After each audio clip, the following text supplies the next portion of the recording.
দর্শক, কিছু অব্যক্ত বেদনা আপনাদের সামনে শেয়ার করব। আপনারা জানেন যে আমাদের স্বাধীন বিডিআর কমিশন যে পিলখানা বিডিআর হত্যাকাণ্ডের রিপোর্ট প্রকাশ করলেন, এই রিপোর্টটা আমি ওইদিকে ডিটেলসে যাচ্ছি না, জাস্ট এই বিষয়ের একটা দিক নিয়ে আমি আপনাদের সামনে একটু আলোচনা করব। এই যে একটা মেসাকার, এই যে একটা ঘটনা, বাংলাদেশের ইতিহাসে এরকম ঘটনা আর কোনটার সাথে আপনারা তুলনা করতে পারবেন? এটি কি অন্য কোনো ঘটনার সাথে তুলনা করা যাবে? বলতে গেলে এই ঘটনা বাংলাদেশের ভিতর থেকে বাংলাদেশকে একেবারে দুমড়ে মুচড়ে দেয়া, তাকে ভিতর থেকে শেষ করে দেয়া। যেমন একজন মানুষের তাকে যদি মেরে ফেলার ইচ্ছা কেউ করে, যেমন খালেদা জিয়ার ক্ষেত্রে শোনা যায় তাকে স্লো পয়জনিং দেয়া হয়েছে, অর্থাৎ তিনি দাঁড়িয়ে থাকবেন, দেখতে শুনতে মানুষের মতো থাকবে, কিন্তু তার ভিতর থেকে আস্তে আস্তে তার কলিজা, তার ফ্যাপসা, তার যে বিভিন্ন অঙ্গ প্রত্যঙ্গ ভিতরে, ফুসফুস, হার্ট, এগুলো আস্তে আস্তে পচে যাবে এবং একদিন এই মানুষটা ওই মুসা আলাইহিস সালামের ওই লাঠির মতো, ঘুনে খাওয়া লাঠির মতো ঘুনে খেতে খেতে খেতে খেতে ডপাস করে পড়ে যাবে মাটিতে। বিডিআর হত্যাকাণ্ডে ঠিক বাংলাদেশকে এভাবেই পরিকল্পিতভাবে এমন ভাবে ভিতর থেকে ধ্বংস করে দেওয়া হয়েছে। তার ভিতরের সমস্ত এস্টাবলিশমেন্ট, তার নারী নক্ষত্র, তার মেটে, কলিজা, ফ্যাপসা, ফুসফুস, হার্ট, সবকিছুকে ভিতর থেকে এমন ভাবে ধ্বংস করে দেওয়া হয়েছে, এমন স্লো পয়জনিং এখানে দেয়া হয়েছে এবং এমন একটা সিস্টেম এখানে ঢুকিয়ে দেয়া হয়েছে যার মাধ্যমে একদিন বাংলাদেশ হঠাৎ করে ঠাস করে পড়ে যাবে, ক্লাপস করবে। আর সেই সুযোগে ভারত তার সৈন্যবাহিনী পাঠিয়ে দেবে এখানে। জাস্ট তারা এসে ওইভাবে দখল করবে না, কিন্তু তাদের সমস্ত লোকজনগুলোকে জায়গায় জায়গায় বসিয়ে দেবে। এটা হয়ে গিয়েছিল। আর যদি এই মাত্র 2024 সালের জানুয়ারিতে যে নির্বাচন করেছিল শেখ হাসিনা, এই নির্বাচনের মেয়াদটা তিনি পূর্ণ করতে পারতেন, তাহলে বাংলাদেশ শেষ হয়ে যেত, ঠাস করে পড়ে যেত, সিকিম হয়ে যেত। এখানে দেখেন, বেছে বেছে আমাদের 57 জন সেনাবাহিনীর অফিসারকে, যারা ছিল প্রত্যেকেই দেশপ্রেমিক এবং চৌকস, অত্যন্ত মেধাবী এবং ভারতের কাছে হার না মানা অকুতোভয় দেশপ্রেমিক, ইমানদার, প্রত্যেকেই কিন্তু ইমানদার। খেয়াল রাখবেন বিষয়গুলো, আমি যে কথাগুলো বলছি দেখেন। প্রথমত তারা ছিল দেশপ্রেমিক, দ্বিতীয়ত তারা ছিল ইমানদার, তৃতীয়ত ছিল তারা ভারতের আধিপত্যবাদের বিরুদ্ধে এক ভয়ঙ্কর প্রতিবাদী। এই লোকগুলোকে শেখ হাসিনা ক্ষমতায় আসার 2 মাসের ভিতরে সেনাবাহিনী থেকে বেছে বেছে বেছে বেছে এই লোকগুলোকে বিডিআরে আনা হয়। এই যে তাদের প্ল্যানটা ছিল, তারা কিন্তু সিলেটের পদুয়াতে যেদিন এরকম মার খেয়েছিল, তারপরে রৌমারিতে তার আগে একটা মার খেয়েছিল, কুড়িগ্রামের রৌমারিতে, এরকম কয়েকটা ঘটনার পূর্ণ প্রতিশোধ নেবার জন্য তারা প্রস্তুত ছিল। ওই সময় বিডিআর এর প্রধান ছিলেন শাকিল আহমেদ। তার বলিষ্ঠ নেতৃত্বে তিনি বলেছিলেন কোনো পিঠ দেয়া চলবে না, বিএসএফ এর মুখোমুখি দাঁড়িয়ে কথা বলতে হবে। আর বরাবরই বাংলাদেশের ওই সময় বিডিআর যদি দাঁড়িয়ে যেতেন, তাহলে বিএসএফ তো ভীতু, এরা ভীতুর দল। এখন যেটা হয়েছে, এখন তো এরকম না। দেখুন, এই যে বিএসএফ ছাগল চুরি করে নিয়ে যাচ্ছে বাংলাদেশ থেকে, দেখুন এদের চরিত্রটাই এরকম, এরা এটাই করে। দেখুন এই যে ভিডিও, তো এরা ছাগল চুরি করে নিয়ে যাচ্ছে, আর আমাদের বিজিবি কি করছে?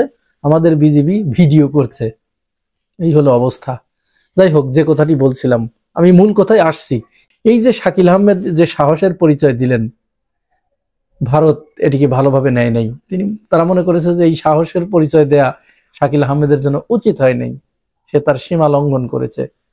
যার কারণে হাসিনাকে যখন বলে দিলেন, হাসিনা তখন ক্ষমতায় এসে বেছে বেছে যাদেরকে টার্গেট দিয়ে দিয়েছিল, ভারত থেকে যাদেরকে লিস্ট ধরিয়ে দিয়েছিল, অর্থাৎ যাদেরকে ভারত রয়ের মাধ্যমে বশ করতে পারে না, এরকম 57 জন, যারা পরবর্তীতে সেনাবাহিনীর প্রধান হবে বা সেকেন্ড ম্যান হবে, থার্ড ম্যান হবে, বিডিআর এর প্রধান হবে ইত্যাদি, এদের লিস্ট ধরিয়ে দিয়ে বললো যে এদেরকে পিলখানায় নিয়ে আসো। শেখ হাসিনা এদেরকে সবাইকে বিডিআরে নিয়ে আসলেন। আর বিডিআরে আনার পরে শেখ তাপসের নেতৃত্বে তাপসের বাসায় বসে একটা মিটিং হয়। সেই মিটিংয়ে পরিষ্কার করে তাপস বলেন যে এদেরকে হত্যা করতে হবে, একেবারে খোলাখুলি যে এদেরকে হত্যা করতে হবে।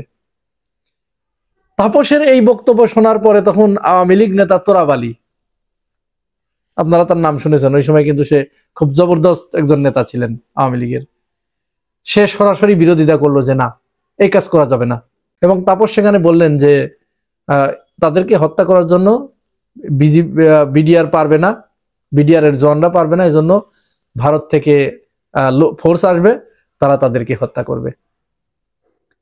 তখন তোরাব আলী যখন এই কথা বললেন, তখন তাপস, বিডিআর রিপোর্ট আমি বলছি, রিপোর্ট থেকে তাপস তখন তোরাব আলীকে বললেন, আপনি মুরব্বী মানুষ, আপনার বয়স হয়ে গেছে, আপনার এখানে থাকা দরকার নেই এই মিটিং এর ভিতরে, আপনি চলে যান, আপনার ছেলে লেদার লিটন থাকলেই চলবে।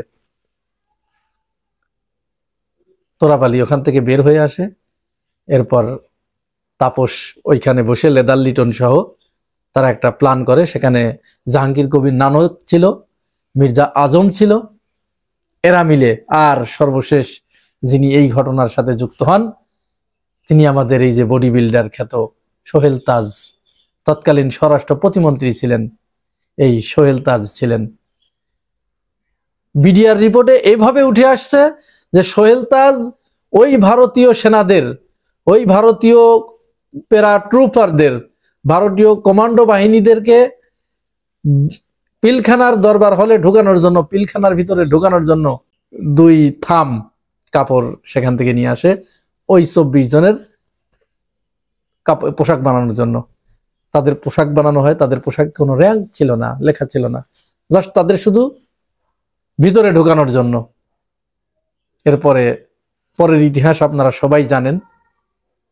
তারা এসে বাংলাদেশ আর যাতে কোনোদিন মাথা উঁচু করে দাঁড়াতে না পারে, মানে এই 57, ধারণা করা হচ্ছে যে যেহেতু 57 জনের লিস্ট দেয়া হয়েছিল, এই 57 জনই ছিল বাংলাদেশের পক্ষে। বাকি যারা, তারা কোনো না কোনো ভাবে ভারতের পা চেটেছে, অথবা তারা এমন কোনো কাজ করেছে যে ভারত তাদেরকে নিয়ন্ত্রণ করতে পারে, এরকম লোক ছিল। যার কারণে এই 57 জনকে তারা টার্গেট নিয়ে তারা এই 57 জনকেই দুনিয়ার বুক থেকে বিদায় করে দিল, তাদেরকে নির্মম ভাবে হত্যা করলো, তাদের পরিবারদেরকে হত্যা করলো, তাদের পরিবারদের রেপ করলো, সন্তানদেরকে, ছোট ছোট বাচ্চাদের বুটের লাথি দিয়ে দূরে সরিয়ে দিয়েছে, এরকম ঘটনাও ঘটতে দেখা গেছে। এখন আপনারা বলেন, আমি মূল যে প্রশ্নটি এখন করতে চাই, এই যে ঘটনাটা, এত বড় একটা ঘটনা ঘটলো, এই তদন্ত কমিশনের রিপোর্ট প্রকাশ পেল, এই ঘটনা নিয়ে সমস্ত টিভি চ্যানেলগুলোর কি উচিত ছিল না এমন বিস্তর আলোচনা করা এবং এগুলো তুলে ধরা জাতির সামনে, যে আওয়ামী লীগ কত নিকৃষ্ট ভাবে এই বাংলাদেশকে ভারতের হাতে তুলে দিয়েছিল, এটি জাতির জানার দরকার ছিল না? জাতি যদিও ইতিমধ্যে জেনে গেছে, তারপরেও তো এই মিডিয়াগুলোর দায়িত্ব ছিল, কিন্তু তারা কি তা করেছে? তারা এই বিষয়ে কোনো আলোচনা করে নাই, জাস্ট দায় সারা গোছের একটা রিপোর্ট করেছে। তারা পড়ে আছে শুধু জামাত ইসলাম কবে কোথায় কি করেছিল, পাকিস্তান আমলে বাংলাদেশ চায় নাই, তারা সেই বয়ান উৎপাদনে এখনো ব্যস্ত। যেহেতু মিডিয়া এটা করে নাই, তাহলে আমরা ধরে নিতে পারি এই মিডিয়াগুলো, যেহেতু সব আওয়ামী লীগ, শেখ হাসিনা তার শাসনামলে প্রায় 40টার মতো টিভি চ্যানেলের লাইসেন্স দিয়ে গেছে, এটা কারা? সব তারা। সুতরাং তারা কোনোদিন এই বিষয়গুলো মানুষের নজরে আনবে না, যত আরো চাপিয়ে দেয়া যায়। তারা ওই আলোচনা করতে গেলেই জামাতকে নিয়ে প্রশ্ন করে বসে, এটা নিয়ে প্রশ্ন করে, ওটাও নিয়ে, অর্থাৎ লাইনচ্যুত করে দেয়। সুতরাং আমার এই আলোচনা যারা শুনছেন, আপনারা দয়া করে প্রতি বছর পিলখানা দিবস হিসেবে ঘোষণা করে আপনারা নিজ নিজ এলাকায় এই ঘটনা এমন ভাবে মানুষের সামনে তুলে ধরার চেষ্টা করুন, পত্র পত্রিকায়, ফেসবুকে, সোশ্যাল মিডিয়ায়, যার যেখানে যে অবদান আছে আপনারা আলোচনা করুন এবং মানুষের সামনে সেটি তুলে ধরুন।